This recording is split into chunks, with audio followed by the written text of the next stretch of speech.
to tops over Sengkang Central and KPMG. No slouches either, these two teams.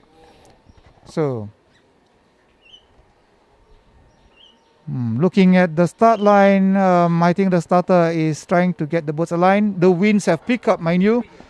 And you can see the boats are being pushed to their side because the crosswind is blowing from, if you're watching on your screen, blowing from right to left.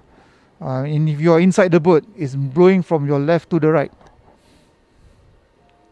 Okay, so this is where the skill and the competency of the steersperson is tested, because he needs to keep the boat aligned and he needs to make sure that the boat is still pointed straight. Boat 4, step slightly forward.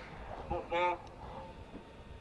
Okay, crossing over to the starter for the start of the repechage. And hold. Yep. Boat 1, back pedal.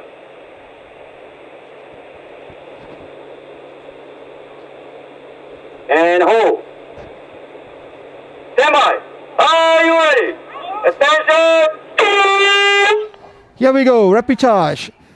Century Open Group 3, Sengkang Central nearest to you, Latin Dragons in the middle, and KPMG in the lane furthest away from you. It looks like Sengkang Central versus Latin Dragons. These are the two teams that will hit the midpoint first.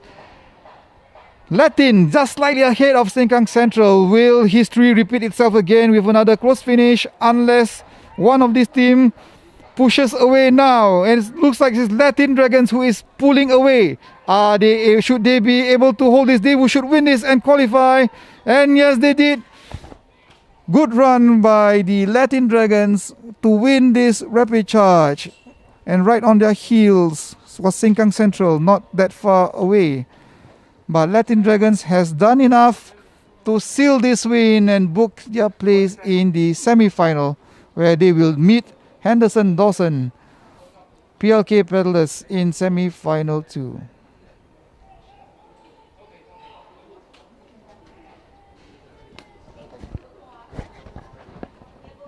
It just went off after the previous TP session. No, hold on. Here is the official results of repechage Century Open Group 3. Sengkang Central versus Latin Dragons versus KPMG. Winner and going into the semi-final, Latin Dragons.